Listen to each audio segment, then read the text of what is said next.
twist of lemon, the social butterfly from hell, Mikey Robbins. You've seen her in Muriel's Wedding, you've seen her in Dating the Enemy, and you're about to see her in All Saints. From the Hair of the Dog Theatre Company, Pippa Grandison. Hey.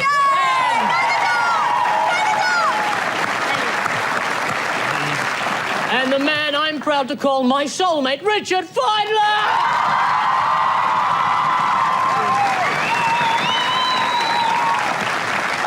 And they're mixing their metaphors with the storm in a teacup, Julie McCrossan, the barrel of fun, Adam Cooper, and the icing on the cake, Corinne Grant. Rolling now, Mikey, Pippa, Richard. This is the modern world. Okay. If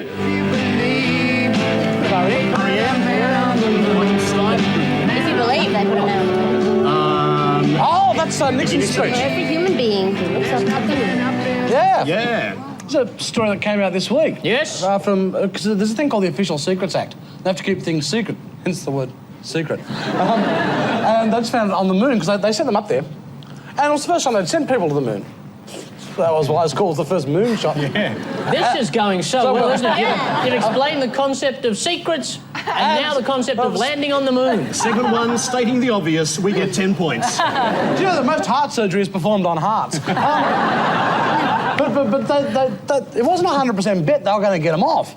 So we just found out that Nixon had written a speech in case saying, look, we've seem to have lost 3 astronauts in a rigged card game. They've slipped the surly bonds of Earth. Yeah, and that there would be a little place forever in the heavens that was mankind. But it was really sad. They were going to, if they figured out they weren't going to be able to get them back, they were just going to turn the communications line off. I mean, when you be pissed off? I mean, for a start, you're a long way from home. You've got a suit you've got to go whizzer in. You're with a bloke called Buzz, and no one's coming to get you. It's like a weekend at Grandma's to the power of 10. Then you'll have it 5 points to start again.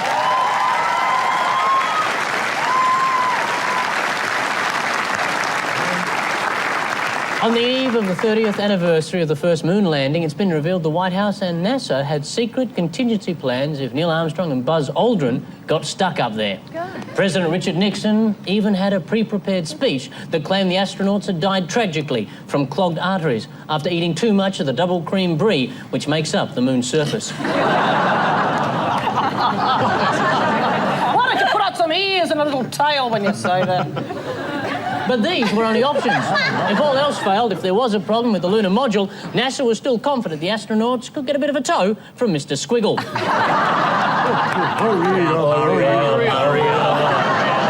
I'll tell you what, wouldn't you hate to be in bed with Blackboard, Like you're working away, hurry up. Mind you though, Mr. Squiggle will be worse. Upside down, Miss Pat.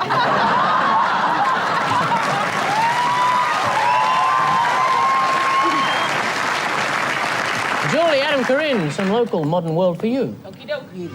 And my island home. An indigenous story, I sense. My island home. My favourite stuff. Vegemite. What's the story? Oh, look, it's a tragic suggestion. I'm sorry. I'm normally a great believer in consuming Australian products, but I cannot turn my back on Vegemite. Exactly, and the problem is Dick Smith, in a bold, brazen try to seize the moral high ground, decided to make Australian-owned, Australian-based competitor to Vegemite. Aussie Mite. Catchy name. Aussie Mite. Aussie Mite. Why don't they just call it bespectacled Pratt who owns a helicopter mite? Actually, no, the true Aussie, Aussie Mite title should be Aussie Might Do Bugger All after a couple of beers. Paul,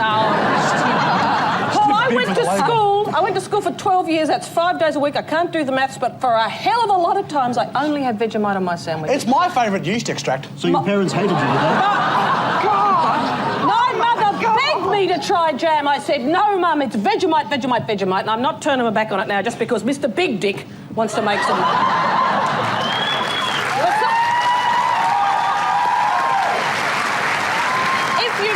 So apart from the bitterness, vitriol and sadness, Dick Smith bringing out a range of Australian... Well, have you seen what he did to the Civil Aviation Authority? What's he going to do to my favourite spread? Leave him up alone. I'm not touching that. I'm not. No. Can we just leave that one hanging and not all rush in there? 5 points, they have it. Won't be bad. Be bad. Dick Smith is about to launch his own proudly Australian food empire, including Aussiemite to replace Vegemite, Galar tomato sauce instead of Rosella, and rather than red head matches, dick head matches. That's true. Dick head. He's got his head on. He also came up with a product to compete with a popular brand of foreign-owned cheddar, but no one wanted to put dick cheese on their sandwiches. What? Smith wants Aussiemite to be first on the shelves. Vegemite is now American-owned, but originally it was the Australian version of the British Marmite, which itself was a British version of the Arabic product Sumpoil. And now, for $1 Million Reef!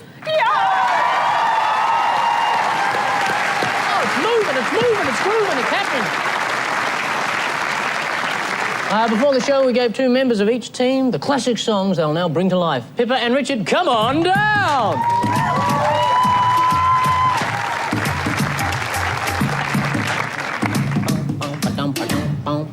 Oh, yeah. Oh, yeah. Okay. Okay? Yep, okay. Okay. First one. 2, 3, 4. Now. Plastic spoon drum solo. Oh, Plastic Spoon? The Who, Substitute. Oh, he's got it.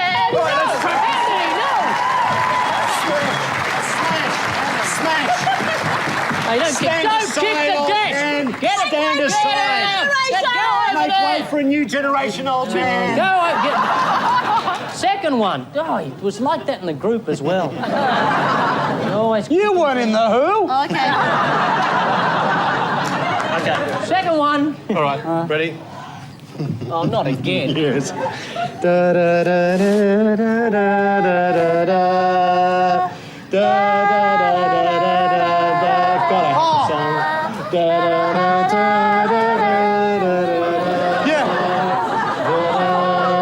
the bloody song!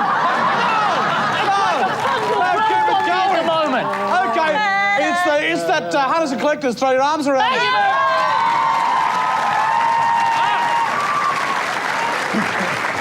I'm actually allergic to him. It was nice to hear it sung in a nice, deep, manly voice for a change. Okay, last one. Okay. Hey! Hey! Hey! Hey! Hey! Hey!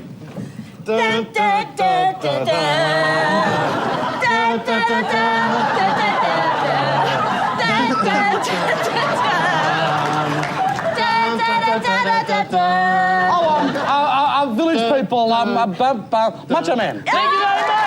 Beautiful work. Congratulations. Mind you though, people, I don't remember where in the original video where they all sort of stood around and squeezed their own buttocks. Any excuse. 6 points for Richard and Pippa. Nice work. According to new research, the need to be seen as manly stops a lot of men seeking life-saving help from their doctors. The names of diseases don't help either. A man doesn't want to admit he's got the Spanish flu or the chickenpox. Should have blokier names like the Schwarzenegger flu or the tough virus. Of course, men will still go their crook. I mean, why would you waste a sickie when you're not feeling well? But if men are too stupid to go to the doctor, let them die. There are so few mechanisms for selecting these days. Adam and Corinne, it's $1 Million Risk for you. Okay.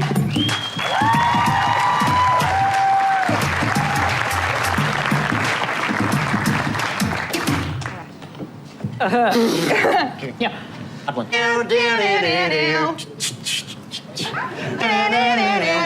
driving a car. There's a car involved. Jump into the car. Jump into my car. Yeah. Who sang it? Oh, come on, it's a classic piece of Australiana. Was it a Mulray? Yeah. Close, Mulray. But it's not the guy on the... Very close to Mulray. No. It's like... The Doug Mulray gang. Come on, you're very close there. Very close with Mulray. I'm sorry, I can't go any further. Oh, Paul, throw it over here. Okay, I'm going to give them 1 point if they get it right. Oh. Okay, it's the Ted Mulry gang, known as TMG. One each. Who also played... Oh, come on, give them a clap. Oh, please, mate. I got Ted Mulray. I just didn't get his gang. I don't support gangs, Paul. Nice try. There's only two of them. Second one. They were the ugliest band in Australian rock history. Next to Hush. Hush. Oh, watch out. No. Steady. Oh, hang on. It's all getting, No, please come back. it's all getting a bit frisky tonight, isn't it? Ooh. Oh, now I've got to remember how it goes. Well, apparently No, you just relax her in. apparently the lady lays down while the man goes and puts his pyjamas on. Okay. Ooh. Oh, dear. Making whoopee. Yes, making whoopee, yes. By Who sang it? somebody. Come on. Didn't everybody sing it? Everyone sang it. Just name anyone that sang it. Paul McDermott.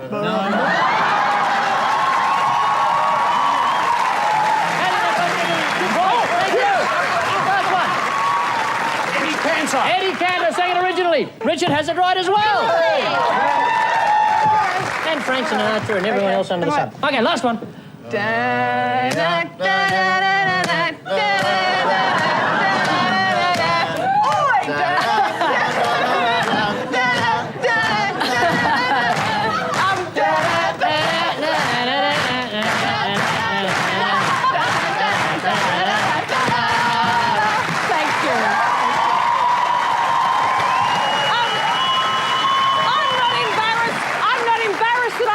This song, I'm just cravenly grateful that I know it's the 10 best pictures. Thank you very much. All right, who sang it? Oh my God!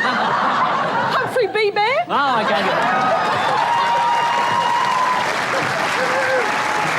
okay. Even though, as we all know, Humphrey can't sing. No, traditional, just traditional. lame. Goes way back, that one. Doesn't really matter. Apparently Humphrey was called in for the to play the bass part in the session. 5 points and 1 point.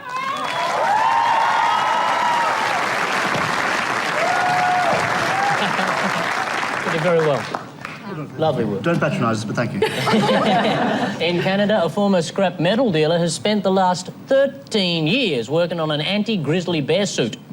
And what an idiot. In his pursuit of the perfect bear protection, he's jumped off cliffs, been beaten by bikies, blasted with a shotgun, hacked with chainsaws, and run over 18 times by a ute.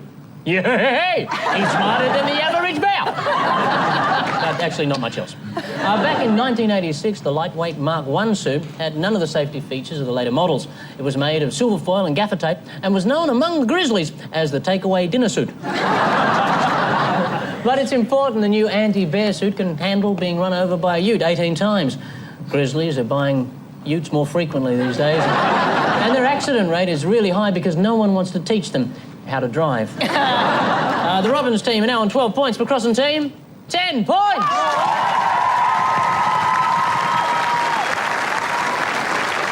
I always wanted to belong to the cool group. And then one summer it happened. For 2 weeks, I hung out with Lexi Tate, Lexi Winter, Craig Melvey, and Dick and Mal Gumley. This magical 2-week period culminated for me when we all gathered in Lexi Tate's garage and took our clothes off. I'd waited so long for something like this to happen, I couldn't get my clothes off fast enough.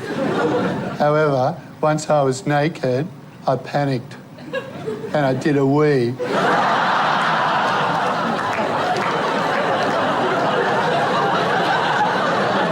There were no more magical fortnights for me after that. Sometimes anticipating a goal is better than achieving it. The end.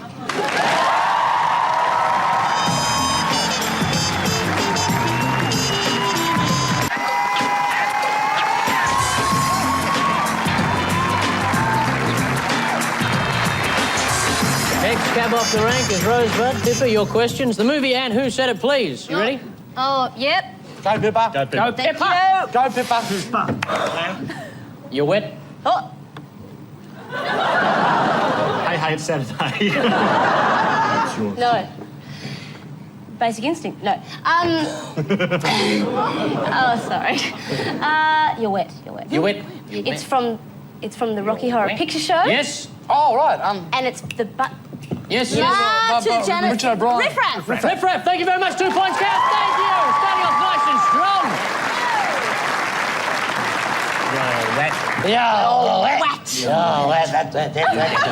How'd you get with that? Tell me about it, Stud. What? That's Tell me easy. about it, Stud. That's lame. That's Sandy from Greece. Oh, just like that. You saw Grease 6 times? 6 times. And that was just last week. Was that the bit where Olivia Newton-John does an amazingly compelling impersonation of a sexually loose woman? Unbelievable. Yeah. That's a cigarette out. What a transformation, though, from Sandy Incredible. D. Lousy with virginity to whammo! God, love goddess! She's always been a chameleon, I've always said. And what a fantastic message for young women, too. If you want to get a man, become a slut. Well, it worked for me. Oh! You can't have a baby. Where's the fetus going to gestate? Oh, in a box? In a box? Oh, look at that. Do that again. In a box? I know, you're just embarrassing me on national TV. Yeah. It's too late now. No, I know what that is. Yep. That's Life of Brian. Yes. Oh. When they were sitting around the Yes. thing. Oh, God, you call me Judith, that whole scene, yeah. Yeah, and I want to have a baby. Was it Terence? Yes. and the guy who Yes, said it was no. It was Eric John Idle. Cleese. No. Thank you very much, John Cleese. Oh! Going to wannabe. Yeah. Anyone who says my show is neat has to go. Yeah. Oh, yeah. Anyone who says my show is neat has to go. Yep. My show is neat has to go. Neat. Not neat enough for you, huh? They need it for it. Think of the show. Enthusiastic people either side. What? I think it's in bed with Madonna. Yep. Who said it? Madonna. Thank you.